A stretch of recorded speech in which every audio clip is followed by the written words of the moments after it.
Япониядагы агым. Такумилер, инженерлер, генийлер жана атакулар. Такуми инженер ойлоп табуучулар жана атакунун жалпы окшоштугу эмнеде?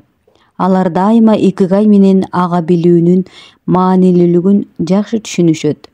Айрым япондор күжөрмөн көрүнгөнү менен чындыгында андай эмес экендигин айтышса да болбой, япондор өтө ишине берилген, жаны тынбаган кумурска сыяктуу деген кеңири тараган стереотип бар. Алар ишине баш оту менен кирип кетери же бир маселени чечмейинче орто жолдон басып кетпестигинде эч шек жок. Японча үйрөнө баштаганда алгачкы сөздөрдүн бири канбару. Ал аягына чыгуу же болгон аракетиңди жумшап тикеңен тик тур дегенди билдирет.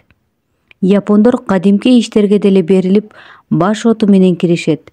Алар Нагано тоосундагы күрүч талааларындагы кылдат иштеген пенсионерлерден баштап конбин истелген дүкөндөрдө жуманын эс алуу күндөрү эмгектенген колледж студенттерине чейин баардыгы бирдей экендигин көрөбүз.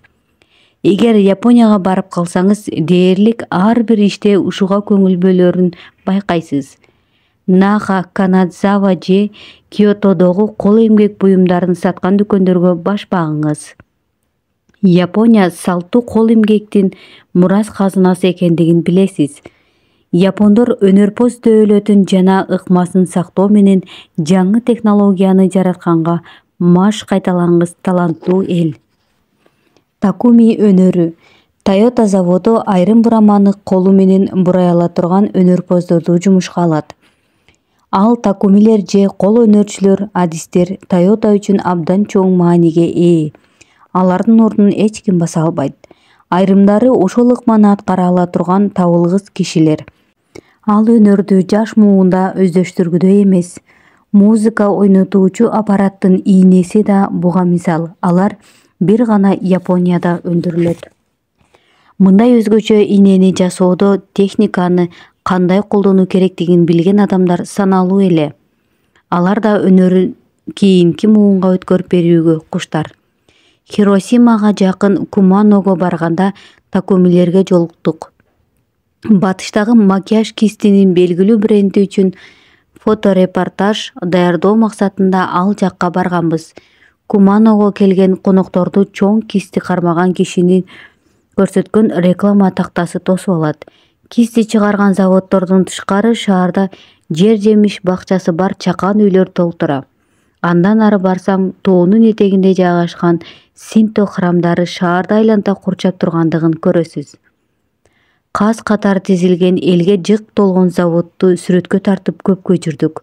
Ар бир кистинин сабын боёо же кутучаларды жүк ташуучу машинеге жүктөө сыяктуу өз иши менен алек.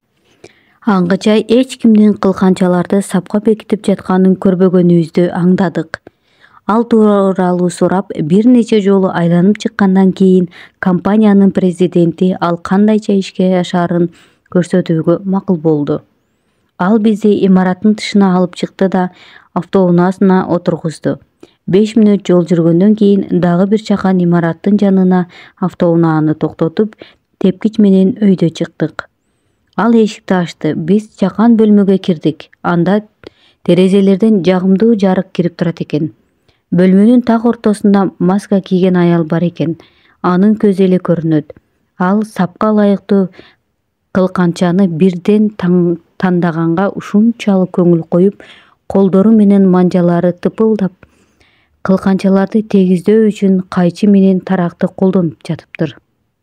Биздин кирип келгенибизди байкаган да жок. Ал ушунчалык тез кыймылдагандыктан эмне кылып жаткандыгын айырмалоо оңой эмес эле. Компаниянын президенти ал иштеп жатканда биз сүрөткө тартаарыбызды билдирип, ишин бир азга токтото туруусун суранды. Анын оозун биз көргөн жокпуз, бирок көзүндөгү нурунан, шаңдуу үнүнөн анын жылмайып тургандыгын билип турдук. Кызматкер өз ишинин жоопкерчилигин айтып берип жатканда жайдары жана сыймыктануу болуп көрүндү. Анын кыймыл-аракетин объективге кармап калуу үчүн шакылдатып тартып турдук. Кызматкердин колдору бийлеп, ал колдонгон аспап жана сорттоп жаткан кылканчалар менен бирдей агымда болуп жаткандай туюлуп турду. Ал башка имаратка өзүнчө бөлүнгөнү менен компаниядагы эң маанилүү адам экендигин президент бизге билдирди. Компаниядан чыккан ар бир кыл калемдин, ар бир кылканы ушул адамдын колунан өтөт экен. Стив Джобс Японияда. Apple компаниясынын негиздөөчүсү Стив Джобс Япониянын күйөрманы болгон. Ал компаниясын түптөгөн убакта 1980-жылдары Sony заводуна барып, алардын ыкмаларын гана өздөштүрүп тим болбостон Киотодогу Япон ак чопосунун жөнөкөйлүгүнө жана сапатына ашык болгон эле. Айтмакчы, киотолук өнөрпөз эмес, тоймалык Юкио Сакунага аттуу Такуми Стив Джобстун ышкысын ойготкон эле. Ал сейрек адамдар биле турган Эччу Сето Яки техникасын колдончу. Джобс Киотого барганда Сакунаганын эмгектеринин көргөзмөсү тууралуу угат. Сакунаганын ак чопосунда бир өзгөчөлүк бар экендигин дароо түшүнөт. Чындыгында ал бир топ чыны, ваза, тарелка сатып алат да ошол жумада көргөзмөгө 3 жолу барат. Джобс жашоосунда бир нече жолу Киотого эргүү издеп барып, Сакунаганын өзү менен жолугат. Стив Джобс ага даярдоо процесси, ак чопонун кайсы түрү колдонулары тууралуу көп суроо берген деп айтылат. Сакунага Тоямо префектурасындагы тоолордон алынган ак чопону колдоноорун, анын табылган жеринен акыркы формасына, чыныгы Такуми болгонго чейинки фарфор буюмдарынын даярдалуу процесси менен тааныш жалгыз сүрөткер кыларын түшүндүрдү. Джобс ушунчалык таасирленгендиктен Сакунага чопо алган тоону көрүш үчүн Тоямага барууну ойлонот. Бирок Киотодон ал жакка поезд менен 4 сааттан ашык жол жүрүү керектигин укканда оюн өзгөртөт.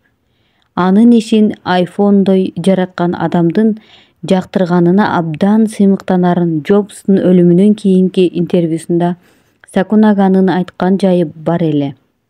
Джобс акыркы жолу андан 12 чыны сатып алгандыгын да кошумчалаган. Ал кандайдыр бир жаңы стилдеги өзгөчө нерсе сураптыр. Сакунага жаңы идеяларын ишке ашыруу максатында 150 чыны жасаган.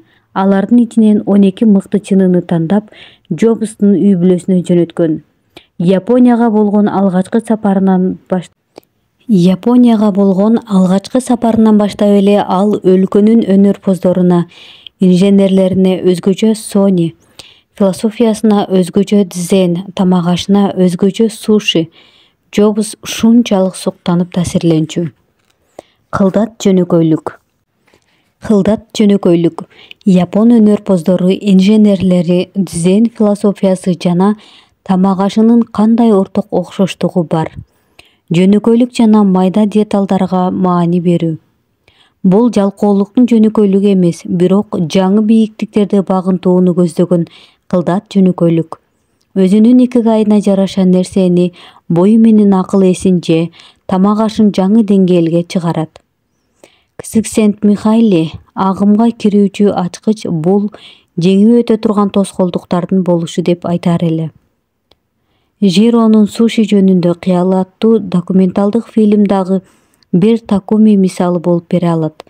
Бул жолу кухняда андагы башкы каарман 80 жыл бою күнүгө суши жасачу. Токиодогу Гинза метро станциясынын жанында Чакан суши рестораны бар эле. Ал уулу экөө белгилүү Цукижи балык маркетине ар күнү барып, ресторанга мыкты балыктарды тандай турган. Фильмде Жиронун бир шакирти тамаго, жука, бир аз таттуу омлет жасаганды үйрөнүп жаткандыгын көрөбүз. Ал канчалык аракет кылбасын Жиронун мактоосуна татый албайт. Ал ошол максатына жеткенче жылдап аракетин уланта берет. Эмне үчүн шакирт баш тартып кетип калбайт? Ал ар күнү жумуртка бышыргандан тажабайбы? Жок, анткени суши жасоо да анын икигайы. Жиро да, уулу дагы ашканада чеберлер. Тамак жасагандан тажашпайт, алар агым абалына жетишет. Ашканада өздөрүн бактылуу сезишет. Ушул нерсе алар үчүн жыргалчылык, алардын икигайы. Алар кылган ишинен ырахат алышат, кеткен убактысына да кайыл. Дайыма чогуу жүргөн ата бала туугандык мамиледен тышкары тынч, бейпил чөйрөдө иштешет. Ал ойлорунун чачкын чаржайыт эмес, жыйнактуу болуусуна өбүлгө түзөт. Мишлен тарабынан 3 жылдыздуу даражага ээ болгондон кийин деле башка жерлерге ресторан ачып, бизнесин кеңейтүү тууралуу ойлонушкан жок. Чакан ресторанына бир учурда 10 кардарды тейлешет. Жиронун үй бүлөсү акча көп табууну көздөбөйт. Жумуштагы жакшы шартты баалашат. Ошондой атмосферада дүйнөдөгү мыкты сушини даярдап жатып, өз агымы менен ага алышат. Юкие Сакунага окшоп, Жиродагы ишти булак башатынан баштайт. Ал мыкты тунец балыгын табуу үчүн маркетке барат. Сакунага мыкты ак чопону табуу үчүн тоого барат. Алар ишке киришкенде жаратып жаткан нерсе буюм менен жаны бир болот. Буюм менен жуурулушкан агымдын абалына жетүү япондор үчүн өзгөчө мааниге ээ. Анткени синтоизмге ылайык токой, бак дарак жана буюм нерселердин да жаны бар. Ал ками деп аталат. Кимдир бирөө өнөрпоз инженер же ашпоз болобу бир нерсе жаратууну чечсе, ал нерсеге жан киргизүү анын негизги жоопкерчилиги болуп саналат. Бул процесс учурунда өнөрпоз уста буюм менен жаны бир болуп, бир агымда болот. Темир уста темирдин жаны бар деп айтмак, карапа жасаган адамда чопонун жаны бар демек. Япондор табият менен технологияны айкалыштырганга уста. Адам табиятка каршы эмес, ошондуктан экөөнүн бирге чогуу болуусу маанилүү. Гиблинин ааруулугу. Табият менен таттуу мамиледе болууда синто баалуулугу жоголуп баратат деп айткандар бар. Ушул жоготууну катуу сынга алгандардын бири өзүнүн өзгөчө икигайы бар сүрөтчү Хаяо Миядзаки. Ал Гибли студиясы тарабынан анимацияланып чыгарылган фильмдердин мүдүрү. Анын дээрлик бардык фильмдеринде адамзаттын технологиянын, фантазиянын жана табияттын кагылыш абалын көргөзүп, анын акыркы аягында 9 толгоо бир келет аттуу фильмде азапка салган метафоралардын бири таштанды менен оронгон толук семиз арбак дарыялардын кирдешинен кабар берет. Миядзакинин фильмдеринде токойлор инсандар сыяктуу өзгөчө мүнөзү бар, бак дарактын сезимдери бар, роботтор чымчыктар менен достошот. Япон мамлекети тарабынан улуттук мурас катары эсептелинген Миядзаки искусствого өзүн арнап койгон ушунчалык жөндөмдүү сүрөтчү. Ал 90-жылдардын аягында чыккан эски үлгүдөгү телефон колдонот. Өзүнүн командасына сүрөттү колго тарттырат. Ал компьютерди колдонбостон кичинекей деталь болсо да кагаз бетине түшүрүп, сүрөт тартып, өз агымына кирүү аркылуу фильм жаратат. Режиссердун ушундай тартипти кармангандыгы үчүн Гибли студиясына бардык өндүрүү процесси традициялык техникаларды колдонуу аркылуу гана ишке ашырган дүйнөдөгү сейрек студияларга кирет. Жекшемби күнү да бурчта тыгылып алып, тер төгүп иштеп жаткан жалгыз жарым бирөөнү көрүү көнүмүш иш экенин жөнөкөй кийимчен адам баш көтөрбөстөн «Охайо, салам» деп учурашарын Гибли студиясына келип кеткендер 5 колой жакшы билишет. Миядзаки ишин ушунчалык ардактагандыктан жекшемби күндөрү да студияда убактысын өткөрөт. Ал өз икигайын бардыгынан жогору коюп, агым абалынан ырахат алат. Кандай гана жагдай болбосун кызуу кандуулугу менен белгилүү Миядзакини өзгөчө сүрөт тартып жатканда алагды кылбоо керек экендигин да келген кардарлар билишет. 2013-жылы Миядзаки пенсияга чыга тургандыгын жарыялады. НHK каналы анын урматына жумуштагы акыркы күндөрүн чагылдырган документалдык фильм даярдады. Ал фильмдин дээрлик бүт сценасын тартып жаткан Бир эпизоддо анын бир топ кесиптештеринин жыйналыштан чыгып келе жаткан учуру бар экен. Миядзаки болсо бурчта эч кимге көңүл бурбай сүрөт тартып жатат. Башка эпизоддо 30-декабрда Япониянын улуттук майрам күнү. Ал жумушка келип, Гибли студиясынын эшигин ачып жаткандагы учуру жүрөт. Ал таң атпай эч ким жокто сүрөт тартып, убакыт өткөрүү үчүн келди. Миядзаки сүрөт тартмай тура албайт. Ал пенсияга кеткенден кийинки күнү эс алууга кетип же үйүндө отурбастан Гибли студиясына келип сүрөт тартканы отурду. Кесиптештери эмне айтарын билбей, сыр билгизбей жүрүштү. Бир жылдан кийин ал эч кандай көркөм тасма тартпай тургандыгын, бирок акыркы демине чейин сүрөт тарта берерин айтты. Кылган ишинен рахат алган адам эки колун бооруна алып тура алабы? Пенсияга чыгып кетеби? Ар бир ишиңде өз агымыңды тап. Дербиштер. Бир эле япондор ушундай касиетке ээ эмес. Дүйнө жүзү боюнча күчтүү икигайы бар сүрөткерлер, илимпоздор толтура. Алар өлгөнгө чейин сүйгөн ишин жасай беришет. Альберт Эйнштейн жазган акыркы нерсе ааламдагы бардык күчтөрдү бир теорияга сыйындырууну каалаган формула эле. Ал келбес сапарга кетерде деле эмнени кааласа, ошону кылып турду. Анын айтымы боюнча, эгер ал физик болбосо, музыкант катары бактылуу болмок. Ал физика же математикага көңүл койбогон маалда скрипка чертип рахаттанчу. Формуласынын үстүнөн иштеп жатып же музыкасын ойноп жатып, агым абалына жеткенде анын эки икигайы ага чексиз рахат тартуулачу. Көптөгөн ушундай сүрөткерлер элден четтеп жалгыз жүргөндөй көрүнүшү мүмкүн.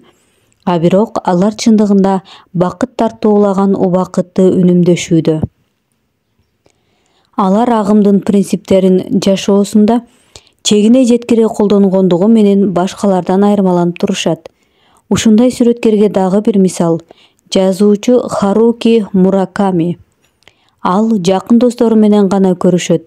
Японияда эл алдында абдан сейрек чыгат. Мейкиндигин коргоо, айлана чөйрөсүн көзөмөлдөө, эгер икигайы менен бир агымда болгусу келсе, алагды кылган нерселерден арылуу. Канчалык мааниге ээ экендигин сүрөткерлер билишет. Кичинекей агым, турмуш түйшүгүнөн да ырахат алуу. Кир жуу, чөп чабуу же кагаз иштерин аткаруу керек болуп атат дейли. Анда эмне болот? Мындай турмуштук зарылчылыгы бар түйшүктөрдү жагымдуу кылуунун жолу бар. Синдзюки метро станциясына жакын жерде Токионун нейрондук борборлорунун биринде супермаркет бар. Ал супермаркет эмдигиче лифт операторлорун жумушка алат. Лифттер кадимки стандарттуу келет. Кардарлар өздөрү лифтти башкара алышмак, бирок супермаркет лифттин эшигин ачып, кнопкасын басып, лифтке түшүп бараткандарга ийилип турган тейлөө кызматын көрсөткүсү келет. Эки жактан сураштырсаңыз, лифт оператору 2004-жылдан бери бир кызматты аткарып келе жаткандыгын билесиз. Жүзүндөгү жылмаюу менен ал дайыма ишин берилип аткарат. Ал кантип эле ушул ишин жактырсын? Дайыма кайталанган ишинен тажабайбы? Жакындан байкоо салсаңыз, лифт оператору кнопканы гана баспастан анын ордуна ал бир катар кыймыл аракетти кылары белгилүү болот. Ал ырдап саламдашат да ийилет, анан кош келдиң дегенсип колун булгалайт. Андан кийин кардарга чай сунуп жаткан гейшага окшогон көрктүү кыймылы менен кнопканы басат. Кысык Сент-Михайле муну кичинекей агым деп атайт. Класстык бөлмөдө же конференцияда бардыгыбыз эле бир жактуу иштен тажай баштайбыз да өзүбүздү алаксытуу үчүн сүрөт тартып чимилей баштайбыз. Же дубалга чемелеп жатканда токтотушат. Эгер бизге бир нерсе чындап кызыктуу болбосо, биз жадагандыктан башка нерсе менен алаксыганга аракет кылабыз. Бардыгыбызга ушундай иштерди жасоого туура келгендиктен кадимки күнүмдүк иштерди кичи агым моментине биз жактырган нерсеге айлантуу жөндөмдүүлүгү өзүбүзгө бакыт тартуулаган ачкыч болуп саналат. Жада калса, Билл Гейтс ар күнү кечинде идиш жуйт. Ал ушундан рахат аларын айтат. идиш жууганда ал жыргап, мээси сергип, күндөн күнгө жакшыраак өзү койгон эрежелерине ылайык жууганга тырышат. Мисалы, тарелкаларды биринчи, андан кийин вилкаларды, анан дагы башкасын. Бул анын кичи агымынын күнүмдүк моменти. Эң кыйын физиктердин бири Ричард Фейнман. Ричард Фейнманда күнүмдүк иштерди аткаруудан ырахат алган. Даниэл Хиллс ой жүгүртүүчү машинелер суперкомпьютер өндүрүүнү негиздеген адамдардын бири дүйнөгө атагы чыгып калган. Дүйнөгө атагы чыгып калган кезде эле жарыш процесстерди аткара турган компьютердин үстүнөн иштөө үчүн Фейнманды жалдайт. Фейнман биринчи күнү келип, иш тууралуу макул, босс, менин милдетим эмне деп сураганын Хиллс айтат. Алар ага эч нерсе даярдашкан эмес эле, ошондуктан математикалык маселени чыгарып турууну суранышат. Өзүнө ылайыксыз тапшырма берип жаткандыгын Фейнман түшүнүп, бул болбогон иш, мага жасай турган бир нерсе берсеңер деп суранат. Ошентип Фейнманды кеңсе буюмдарын сатып келүү үчүн жакынкы дүкөнгө жөнөтүшөт. Ал ишти жүзү жаркырап жылмаюу менен аткарат. Маанилүү иши жокто же мээсин бир аз эс алдыруу үчүн Фейнман кичи агымга, мисалы, дубалдын бетине сүрөт тартуу сыяктуу агымга берилип кетчү. Бир топ жумадан кийин ой жүгүртүүчү машинелердин кеңсесине келген кардарлар тобу Нобель сыйлыгынын лауреатына дубал сырдатып, кара жумуш кылдырып аттасыңар деп нааразы болушту. Кыска өргү медитация аркылуу эс алуу. Мээни машыктыруу агым абалына тез жеткирет. Сүкүт чалуу менталдык булчуңду көнүктүрүүнүн бир жолу. Медитациянын түрлөрү көп, бирок алардын баарынын максаты мээни эс алдыруу. Ойлорубузга, эмоцияларыбызга байкоо салуу, бир нерсеге көңүл коюу. Негизги машыгуу арткы омурткаңды түз кылып отуруп дем алууга көңүл бөлүүнү камсыздайт. Бул бардыгынын колунан келет. Бир сессиядан кийин айырмасын сезе баштайсың. Мурдуңдун ичине кирип, чыгып жаткан абага көңүл коюп жатып, мээге келген ойдун агымын азайтып, менталдык мейкиндигиңди тазалап аласың. Жаачынын купуя сыры. 1988-жылдагы Олимпиада оюндарында жаачылык боюнча алтын медалды Түштүк Кореялык 17 жаштагы кыз жеңген. Андан кантип даярдангандыгын сурашканда, машыгуунун эң маанилүү бөлүгү катары күнүнө 2 саат сүкүт чалганын, медитация кылганын айткан. Агым абалына эртерээк жеткибиз келсе, медитациянын смартфонго жана анын кечке бизди алагда кылган билдирүүлөрүнө каршы мыкты дары болорун эсибизден чыгарбайлы. Медитацияны баштаган адамдардын көпчүлүгүнүн кетирген каталарынын бири туура аткарып жатамбы деп тынчсыздануусу. Эң негизгиси ошол саякатка көңүлдү дыккат коюу керек. Мээде ойлор, идеялар жана эмоциялар тынымсыз айланып жүргөндүктөн ал центрифуганы көз ирмемге болсо да жайлата алсак, бир азга эс алып тазаланып калмакпыз. Медитация кылып жатканда чындыгында менталдык экранга келе калган нерселерге кыжаалат болбоону биз үйрөнүшүбүз керек.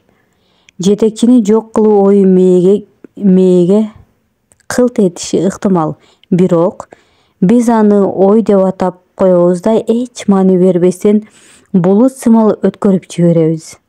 Айрым эксперттердин айтымы боюнча ал мээге келчү 6000 ойдун бирөөсү.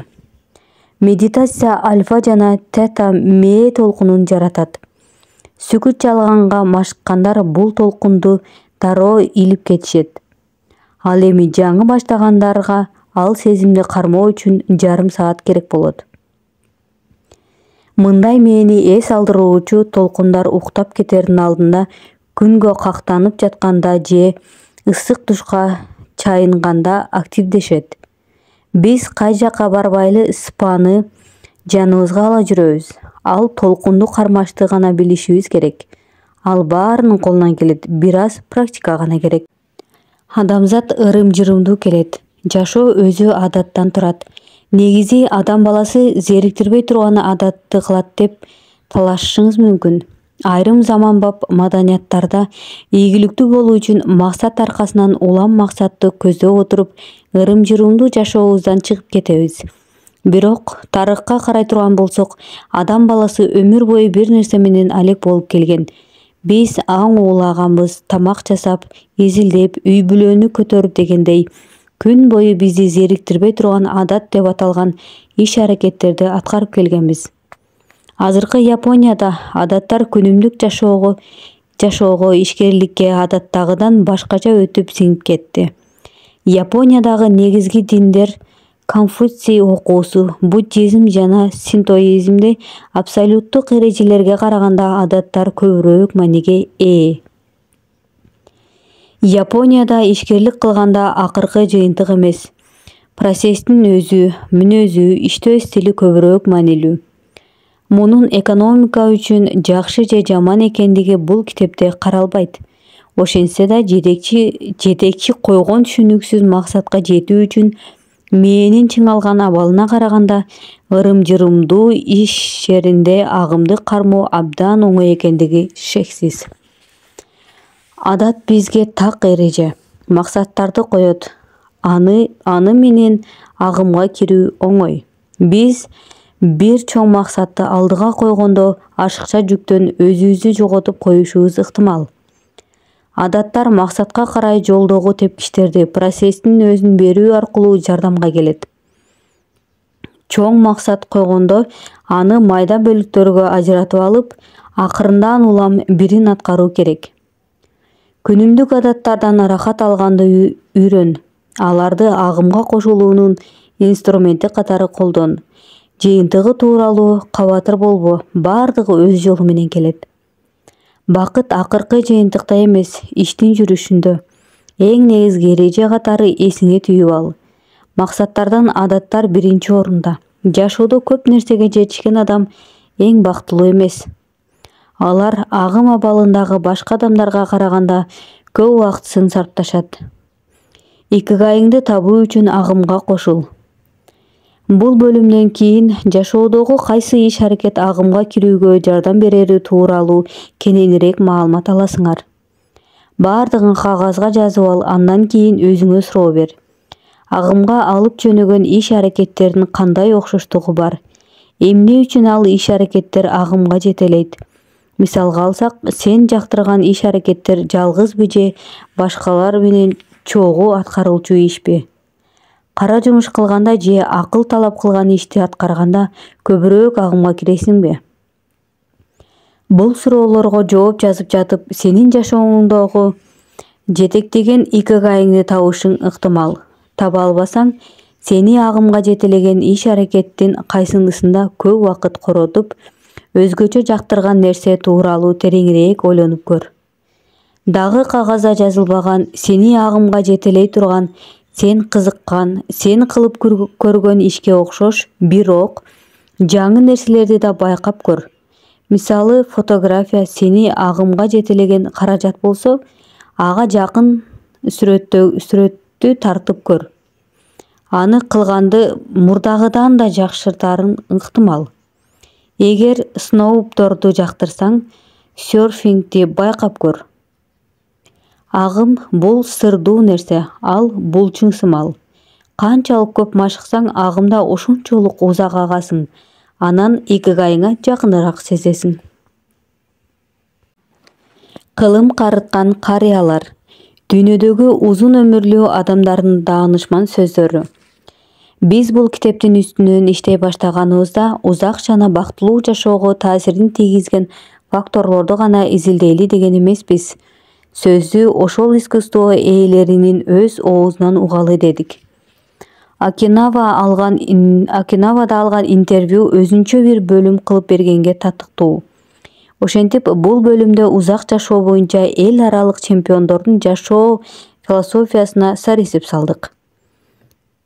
Биз супер кылым адамдары, 110 жашка чейин жана андан да көп жашаган адамдар тууралуу кеп кылмакчыбыз. Бул термин 1970-жылы Норрис Маквертер Гиннес дүйнөлүк рекорддор китебинен редактору тарабынан ойлонуп табылган. 1990-жылдары Вильям Страус жана Нейл Хоуинин Урпактар аттуу китебине чыккандан кийин кеңири колдонула баштады. Бүгүнкү күндө дүйнө жүзүндө 300-450 бир кылымдан ашык жашаган адамдар бар деп айтылат. Бирок алардын ичинен 75-тейинин кимдиги аныкталды. Алар укмуштуудай рендер супергерой деле эмес, бирок күтүлгөн жашоо узактыгынын орто эсебинен көбүрөөк узак сүрүп жаткандыгы үчүн биз аларды укмуштуу эрендей кабыл алышыбыз керек.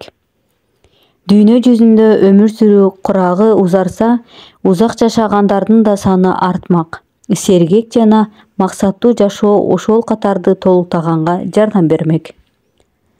Алардын айрымдарынын айткандарына назар салалы. Мисао Окава 117 жаш. Тамактан жана укта. Ошондо узак жашайсың. Эс алганды үйрөнүшүң керек. Геронтология изилдөө группасынын айтымын боюнча 2015-жылдын апрель айына чейин дүйнө жүзү боюнча эң узак жашаган адам Мисао Окава болгон. Ал 117 жыл 27 күн жашап бейтапканада көз жумган. Текстиль соодагеринин кызы Мисао 1898-жылы Испания, Куба жана Филиппин колонияларынан кол жууган. Гавайи аралдары АКШга кошулуп, Пепси-кола чыгарылган жылы жарык дүйнөгө келген. 3 кылымдын тамагын ичкен аял 110 жашка чейин өзүнө өзү кам көрчү. Андан өзүнө кандайча кам көрөрү тууралуу адистер сураганда жөн гана суши жеп, укташ керек деп жооп берген. Анан жашоону сүйүш керек деп кошумчалады. Узак жашоонун сыры эмнеде деп сураганда, мен ошону өзүмдөн да өзүм сурайм деп жылмайып жооп берген. Япония узак жашагандардын өлкөсү дегендин дагы бир далили катары ошол эле жылдын июль айында Сакари Момой 112 жыл 150 күн жашап, о дүйнөгө сапар алган. Ошол убакта ал 57 аялдан кичүү болсо да эң узак жашаган эркек болуп калды. Мария Коповилла 116 жаш. Мен өмүр бою эт жеген жокмун.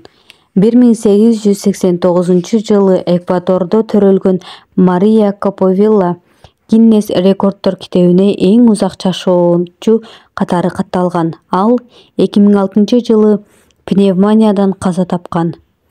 116 жыл 347 күн өмүр сүрүп, аркасында 3 баласы, 12 небереси, 20 чебере кыбыралары калды. Ал 107 жашында акыркы интервьюсун берип, эскерүүлөрү, ойлору менен бөлүшкөн экен.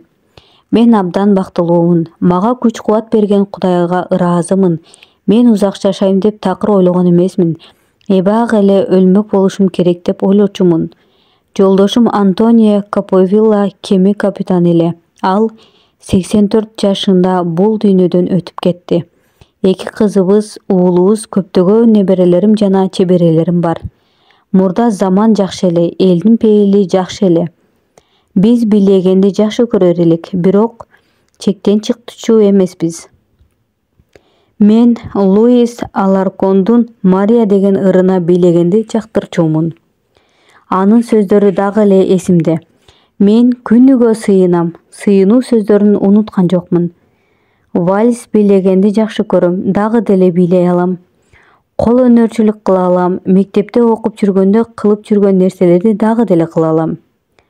Ал өткөн күндөрүн эске салып бүткөндөн кийин бийлей баштады. Ушунчалык бүйүрү кызып 10 жылга жашарып кеткенсип бийлеп жатты. Андан узак жашоонун сырын сурашканда ал жөн гана узак жашоонун сыры эмне экендигин айта албайм. Бир билгеним өмүр бою эт жеген жокмун сыягы, ошондон окшойт деп жооп берди. Жан Кальмент 122 жаш. Бардыгы сонун. Франциянын Арль шаарында 1875-жылы төрөлгөн Жан Кальмент 1997 жылдын 4-августуна чейин жашаган. Тарыхта 122 жыл өмүр сүрүп, эң узак жашаган адам катары аты калды. Ал Метхуселла менен жарыштым деп азил чын аралаш айтып койду. Туулган күндү майрамдоо боюнча рекорд кою десек жаңылышпайбыз. Жан бактылуу жашоосунун акыркы күндөрүндө өз ажалы менен көз жумду. Жашоосунда өзүнө эч кандай чектөө койгон жок. 100 жашына чейин велосипед тепти. Батиринен кичине өрт чыгып кырсыктагандан кийин атайы кам көрүлчү жайга барууга макул болуп, 110 жашына чейин өзүнө өзү кам көрдү. Ал катаракттын айынан тамекини оозуна тиштей албай калганда 120 жаш курагында тамеки тартканды таштады. Анын узак жашоосунун купуя сыры тамаша азилинде эле. 120 жылдык юбилейинде менин көзүм көрбөйт, кулагым укпайт, өзүмдү жаман сезем, бирок бардыгы сонун деп айткан. Вальтер Брюнинг 114 жаш. Денеңди жана мээңди бирдей иштетишиң керек. 1896 жылы Миннесотада жарык дүйнөгө келген Вальтер Брюнинг өз башынан 3 кылымды өткөрдү. Ал 2011 жылы табигый себептерден улам өлдү. Анын 2 аялы болуп, темир жолдо 50 жыл эмгектенген. 83 жашында Монтанадагы карыялар борборуна барып, өмүрүнүн акырына чейин ал жакта калды. Бул киши АКШда төрөлгөн эң узак жашаган, жашы такталган 2 адам болуп калды. Вальтер өмүрүнүн акыркы жылдары берген интервьюларында узак жашоонун сыры баарынан да күнүнө 2 эле жолу тамактанып алынын келишинче иштегенинде экендигин айтып келген. Денең менен мээңди бирдей тең иштетишиң керек. Ошондо узак жашайсың деп 112 жашында айткан эле. Ал күнүгө көнүгүү аткарат. Брюнингди дагы бир сыры башкаларга жардам берген адаты жана өлүмдөн коркпогондугу. 2010 жылы берген интервьюсунда өлүм ак эмеспи? Айрым адамдар өлүмдөн коркушат. Өлүмдөн коркпогула, биз өлүш үчүн жаралганбыз деп айткан. 2011 жылы келбес сапарга кайтардан мурун, эгерде жакшы болбосом, кеткеним эле оң. Кудайга сөз бердим деп кечилге айтканын аңыз кылып жүрүштү. Александр Имих 111 жаш. Мен али өлө элекмин. Александр Имих 1903 жылы Польшада жарык дүйнөгө келип, АКШда жашаган химик, парапсихолог болгон. Андан улуу адам 2014 жылы көз жумгандан кийин ал дүйнө жүзү боюнча өздүк маалыматы такталган эң кары адам болуп калды. Ошондон көп узабай эле июнь айында көптү көргөн узак жашоосун артка калтырып, ал да дүйнө салды. Баарынан да Имих узак жашоосунун сырын ичимдик ичпегенден улам деп ойлойт. Дүйнөдөгү эң кары адам деп жарыяланганда, мен тим эле Нобель сыйлыгын жеңип алган жокмун да. Ушунча жашка чыгам деп 3 уктасам түшүмө кирген эмес деп айткан эле. Узак жашоонун сыры эмнеде деп сурашканда, билбейм дегинкиси мен өлө элекмин деп жооп берген.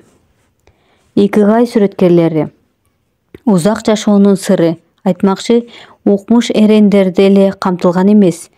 Гиннес рекорддор китебине катталбаган жашы бир топко барган адамдардын саны абдан арбын. Алар бизге жашоонун маңызын жана күч-кубатын тартуулай турган эргүү жана идеяларды сунушташат. Мисалы, пенсияга чыгып кеткендин ордуна икигайнын чырагын көтөрүп жүргөн сүрөткерлер ушундай касиетке ээ. Искусствонун кайсы гана түрү болбосун, ал бакыт тартуулай турган, күндүн максатын көрсөтүп турган икигай болуп эсептелет. Сулуу, кооз нерсеге суктануу жана же аны жаратуу бекер, адам баласынын колунан келе турган иш. Япон сүрөткери Хокусай укиё стилинде жыгачка чегип сүрөт тартчу. Ал 18-кылымдын ортосунан 19-кылымдын жарымына чейин